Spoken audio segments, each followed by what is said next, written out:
physical attraction is very, very important. You have to like this person. You have to be attracted to this person. You're going to be with this person for the rest of your life. You're going to wake up to see this person every single day of your life. So today we're going to be talking about the science of choosing the right partner. How do I know who to marry? How do I know this is the right person for me? A lot of people are scared of making this big decision because the choice of who you marry is one of the most important decisions you will ever make in your life. It is a life and death decision. A lot of people have actually lost their lives because they married the wrong people. And it affects every area of your life, your career, your finances, your health, your children, your legacy. Everything is tied to the choice of who you marry. Next to your decision about giving your life to Christ, about who you serve as your God, the next big decision is who you are going to marry, who you are tying your life to. You're basically tying everything about you to this one person because the two now become one. Your finances are tied, your lives are tied, your bodies are tied, your children are tied.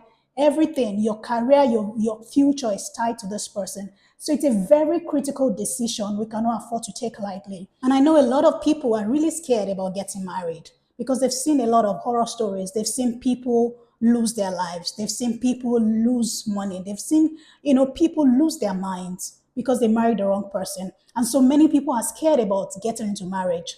And even people that want to get married are scared about getting married to the wrong person. I want to help you in that decision-making process. I want to help you demystify that process of choosing the right person. It doesn't have to be a difficult decision. With the right tools, with the right information and resources, you're able to actually make the right decision. So I want to bring a new perspective to this discussion and to actually say there's actually a science to choosing the right person. There's a set of questions and criteria you filter through to see, is this person the right person for me? So number one on my list is having a relationship with God. I know I said there's a science. Yeah, part of that science is one, having a relationship with God. God made us. God made us for a purpose. We're here on earth for a reason. And marriage is not just for the fun of, okay, I love someone, I want to be with someone, I want to have companionship with someone. Marriage is about fulfilling purpose, fulfilling destiny. God placed you here on earth. And when you're joining yourself with someone, you want to make sure it's someone you can fulfill that purpose or together, or would not hinder you from fulfilling that purpose.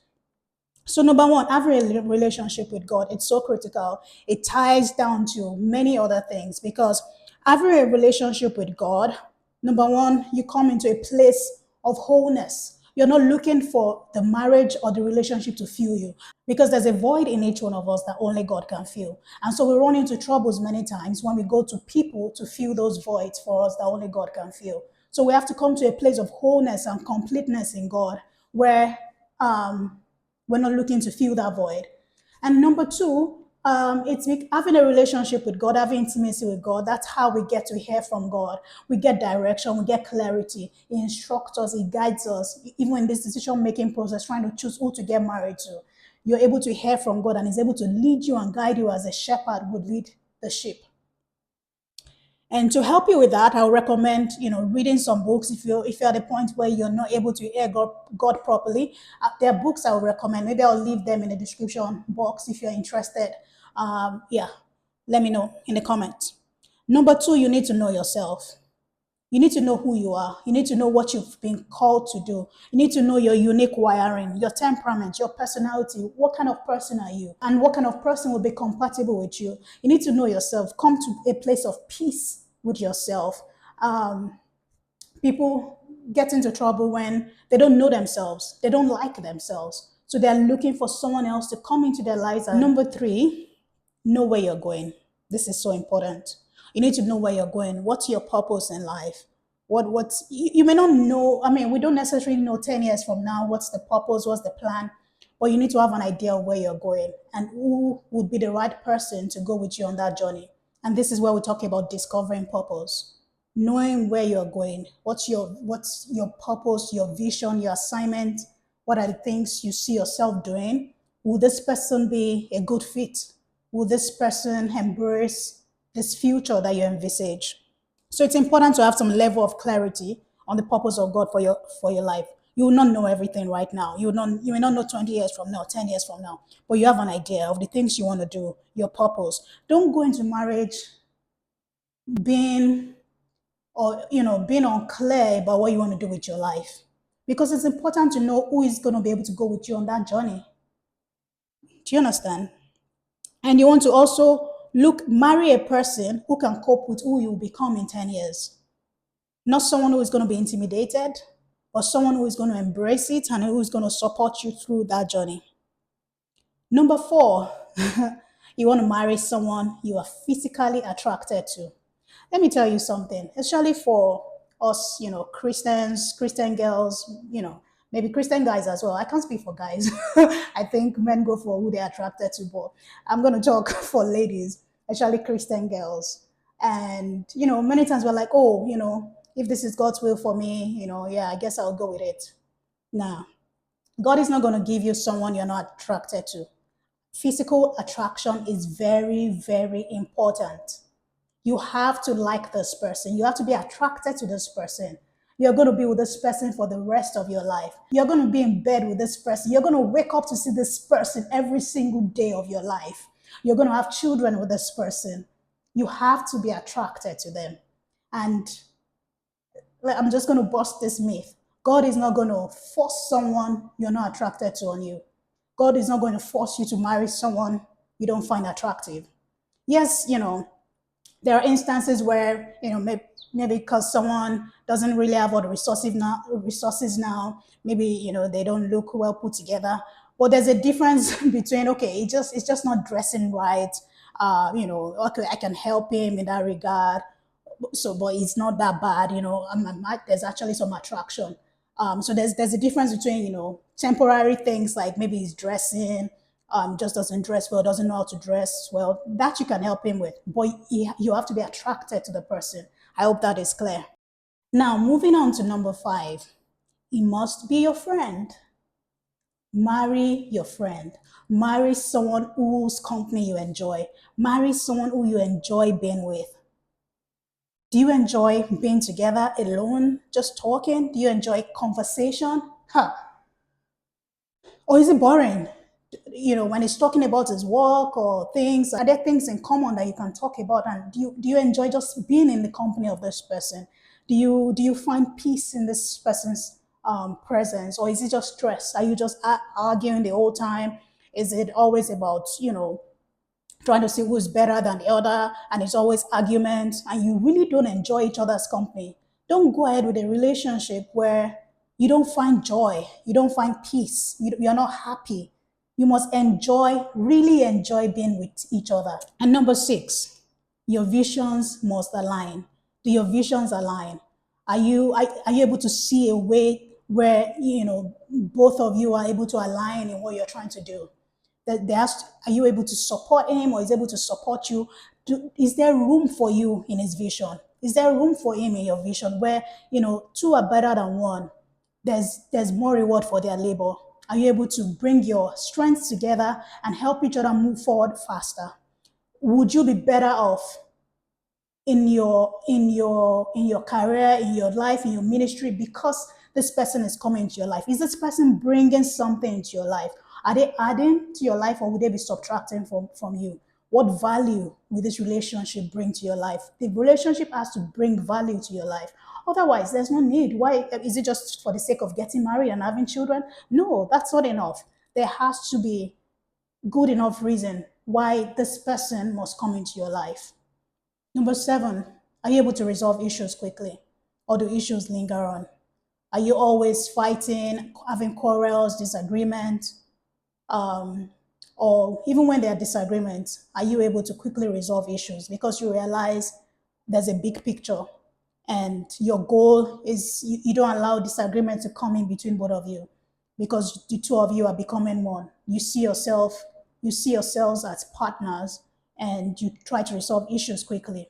And then number 8, this is coming down the list, but trust me, I think this should even be number 2 or number 3. He or she must fear God. beyond the person being a Christian or a religious person, or being out there doing things for God? Do they fear God? Are they the same person outside that they are inside? Do they have a holy fear of God? Are they always thinking about how my actions are pleasing to God?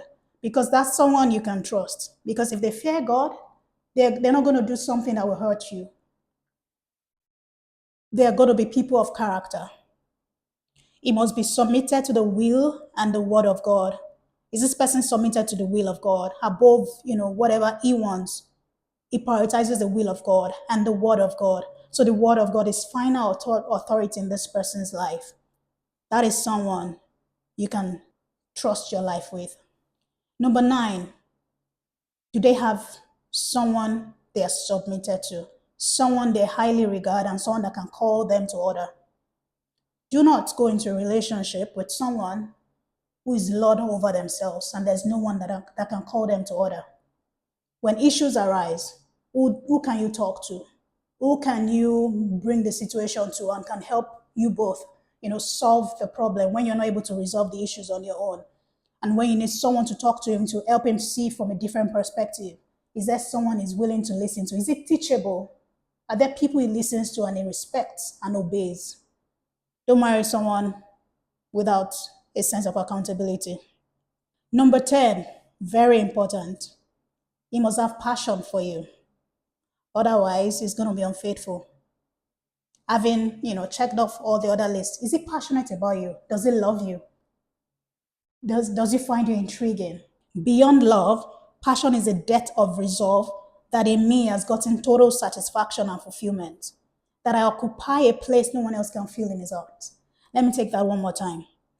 Passion is a depth of resolve that in me he has gotten satisfaction and fulfillment. That I occupy a place in his heart that no one else can feel. You must be that person that is absolutely passionate about. Not someone that's constantly telling you of all your flaws and constantly bringing up your weaknesses. Don't marry someone who thinks you're not good enough. Don't marry someone who is just tolerating you. Don't marry someone who thinks is doing you a favor by being in a relationship with you or getting married to you. You want someone who thinks you're all that. You want someone who is so passionate about you and thinks you are all he ever wanted. That is the kind of person you want to get married to, who absolutely adores you. And let me put a caveat. You don't want someone, on the other extreme, you don't want someone who thinks you are perfect and without flaws. You don't want someone who idolizes you and think, because by the time he gets married to you, he would realize that you're not all that perfect. Because you're human and you're not perfect and you have flaws.